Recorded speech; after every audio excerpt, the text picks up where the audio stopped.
Mesdames, Messieurs, bonsoir. Voici les titres. Les attentats de Bruxelles, un sujet qui domine l'actualité dans le monde. La réaction des Calédoniens, interviews, témoignages et revues de presse au menu de cette édition.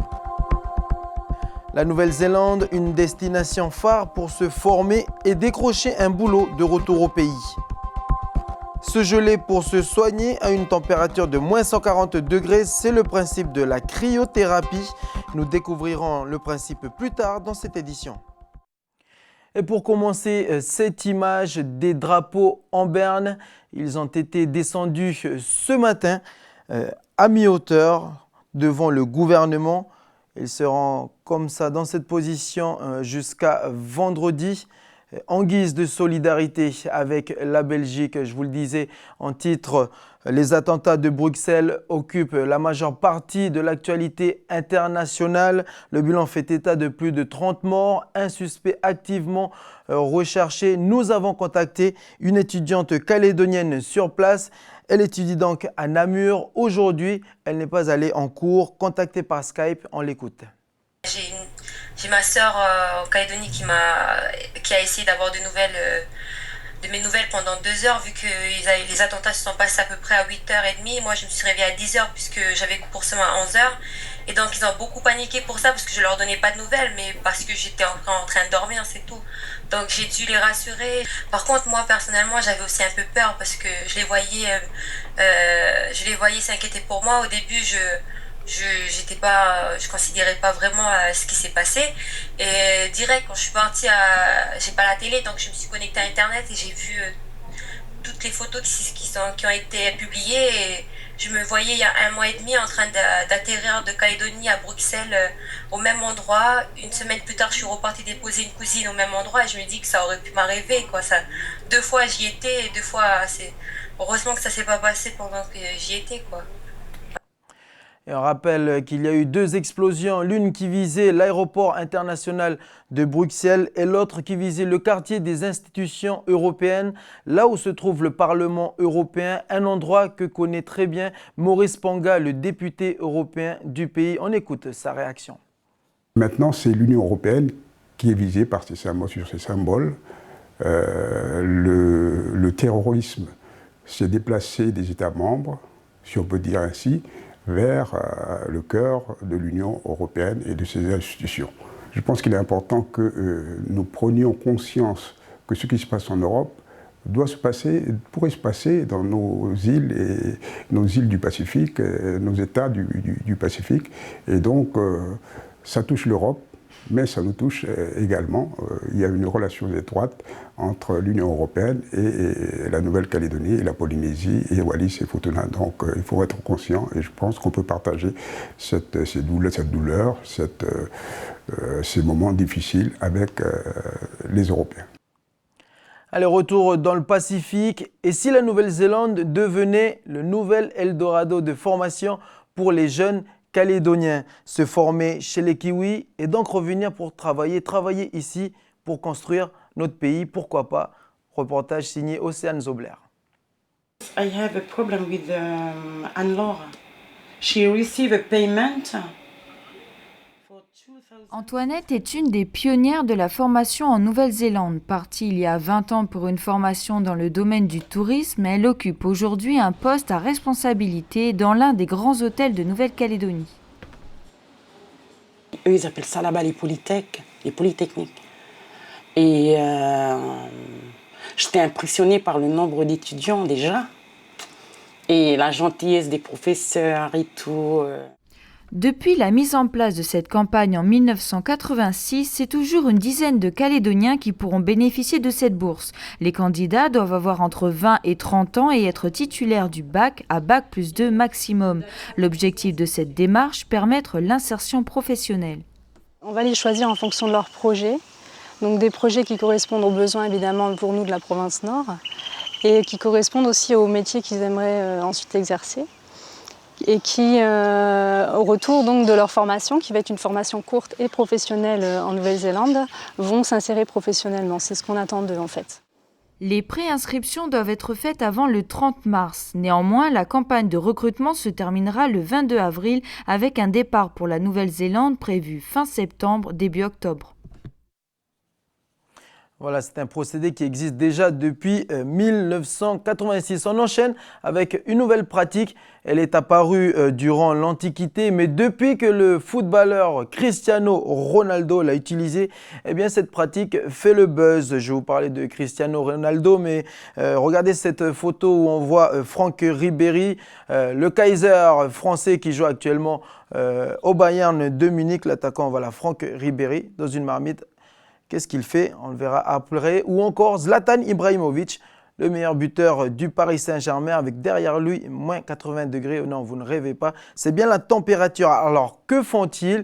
Eh bien, écoutez, ça s'appelle de la cryothérapie. Et cette pratique vient d'arriver en Nouvelle-Calédonie. Sans plus tarder, découverte de cette nouvelle pratique avec Diop Menango. Jean-Christophe pratique le triathlon. Ce soir, il est à sa 10e séance de cryothérapie, des séances qui durent 3 minutes, et très tôt, il en a ressenti les bienfaits. Récemment, moins de douleur dans les jambes après les épreuves, une plus grande fraîcheur, un dynamisme plus important, et puis une certaine vitalité. Pour quelqu'un de 50 ans, c'est important. La cryothérapie est un traitement de certains états, de certaines pathologies, par un froid extrême obtenu à l'aide d'azote gazeux. La température va baisser en 3 minutes jusqu'à moins 140 degrés à peu près. Donc c'est un froid extrême sur très peu de temps. Et ce qui va avoir des effets antalgiques, anti-inflammatoires et mieux relaxants. En métropole, cette pratique commence à être reconnue comme étant efficace dans l'amélioration des conditions de patients souffrant d'arthrose et autres pathologies entraînant des douleurs articulaires et musculaires. Beaucoup d'améliorations dans l'arthrose de mes doigts. D'accord, c'est-à-dire que je peux les plier alors que jusque maintenant, c'était pas possible. C'était jusque-là. Avant d'avoir recours à la cryothérapie, il est important de se renseigner auprès de son médecin traitant ou d'autres professionnels du domaine, car il existe tout de même des contre-indications.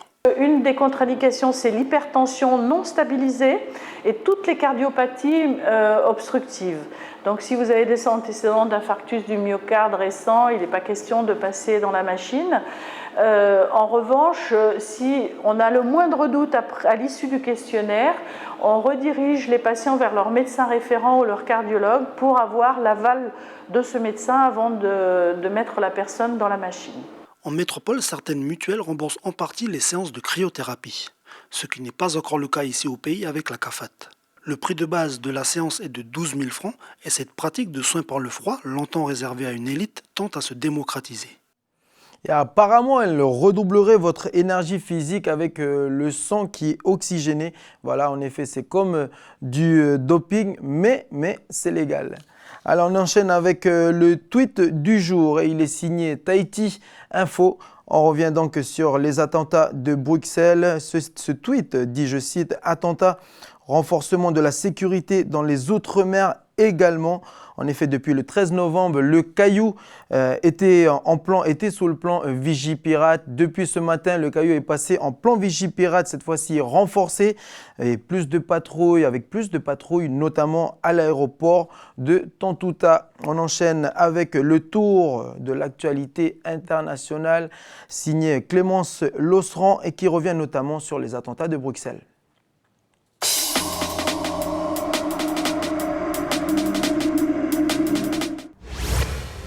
La Belgique vient allonger la liste des pays victimes d'attentats. Ce dessin de dilemme, paru ce jour dans Courrier International, nous rappelle les nombreux attentats terroristes perpétrés dans le monde ces derniers mois.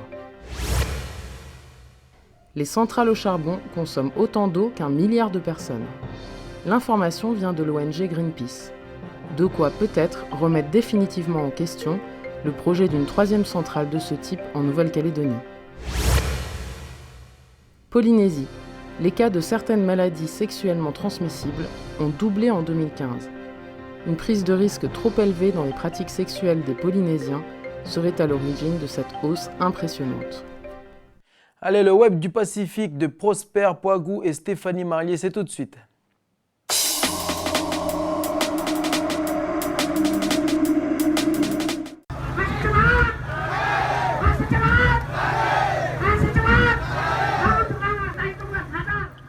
2 mois après la France, c'est au tour de l'Indonésie de manifester contre Uber.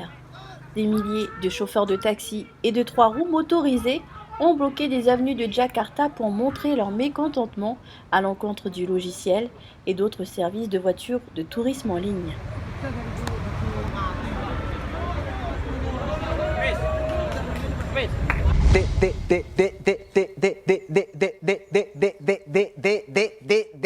Je te parle de Rendez-vous culturel majeur ce jeudi 24 mars où se tiendra la 10e édition du Festival Rochefort Pacifique au Palais des Congrès. Festival auquel participera le slameur calédonien Paul Wamo. Je te parle de aliénations.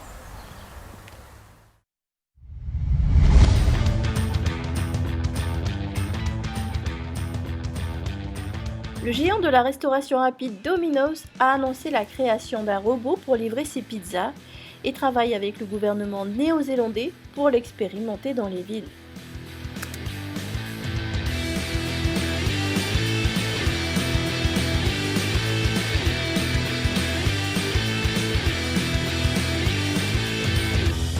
Allez, longue vie au petit robot livreur de pizza.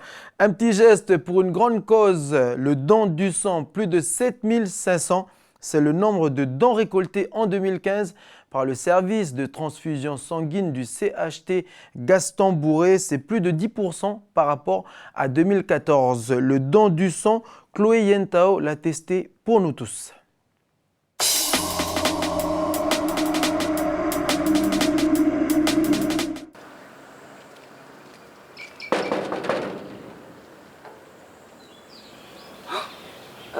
C'est ici le don du sang? Non mais en fait, je crois que je me suis trompée d'adresse. Sur le territoire, il n'existe qu'un seul centre de don du sang. Il est situé au centre-ville de Nouméa, au pied des immeubles Pacifique Arcade. Il est ouvert du lundi au jeudi de 7h15 à 14h et les vendredis et veilles de jours fériés de 7h15 à midi. Bonjour. Bonjour madame. J'aimerais donner mon sang. Oui, d'accord. C'est un premier don du sang que vous allez faire aujourd'hui? Alors, je vous propose de remplir le questionnaire médical. Très bien. Faire ça. Merci. Ça y est, j'ai rempli donc le document et voici ma pièce d'identité. Merci. Bonjour Claude, est-ce que c'est la première fois que tu viens donner ton sang? Non, ça fait plusieurs fois que je viens. Donc c'est ce qu'on appelle un donneur régulier. Pourquoi est-ce que tu fais ça? Ben, pour moi, c'est normal, c'est une question de civisme. Donc c'est mon devoir de... Si je peux sauver une vie en donnant mon sang, ben, je le fais. Mademoiselle Yentao. Oui. Bon ben merci. Voilà, je vous laisse manger quelque chose avant le don. Ah bah super. N'hésitez pas à boire aussi avant le don et puis dès que vous êtes prête, vous allez directement dans la salle. D'accord. Très bien. Merci voilà, beaucoup. Merci, au revoir. Au revoir. Bon, bah là, je viens de passer un petit entretien qui est confidentiel avec le médecin qui te pose en fait des questions sur tes habitudes de vie, sur ton hygiène, si tu as déjà été malade, si tu as déjà été hospitalisé, des choses comme ça. Bonjour. Je dois vous remettre ça. Merci. Ça, c'est pour vous. D'accord. Vous installer. Ok. Ça va? Ça va. Vous pouvez ouvrir la main. Allez-y. Bah, il va aller où ensuite tout ce sang? Alors, il va... Déjà, on va le prélever donc là aujourd'hui. Ensuite, il va rester à température ambiante pendant 2 heures. D'accord. Ensuite, on va ce qu'on appelle le déleucocyte, c'est-à-dire qu'on va lui enlever ses globules blancs. Et on va commencer donc à le préparer pour pouvoir être donné. Pendant ce temps, les tubes que je vous prends aujourd'hui sont faits pour la sérologie. On va vous faire un certain nombre d'examens. D'accord. Une fois que les examens sont bons, à ce moment-là, la poche qui, elle, aura été conditionnée peut être distribuée. C'est déjà fini? Oui, ça y est, c'est fini. Eh ben dis donc. Ça aura mis 6 minutes 10. Oui, c'est très rapide. Ça m'a pris 45 minutes parce que c'est la première fois. Les prochaines fois, ça prendra encore moins de temps. J'ai été très très bien reçue. On m'a même offert une collation. Donc si toi aussi, tu as 18 ans ou plus et que tu es en bonne santé, n'hésite pas à faire ce petit geste qui peut sauver des vies. Allez, Taltoul. Voilà, Chloé Yentao, c'est rapide Et c'est gratuit, on peut donc donner son sang qu'à Nouméa. Il existait des campagnes de collecte dans le nord, dans certaines communes du nord, mais elles ont été interrompues justement par manque de moyens humains et financiers. Voilà qui met un terme à cette édition. Merci de nous avoir suivis. L'information continue sur notre site nctv.nc, sur notre page Facebook ou encore sur notre compte Twitter. Merci à tous, excellente soirée et à demain.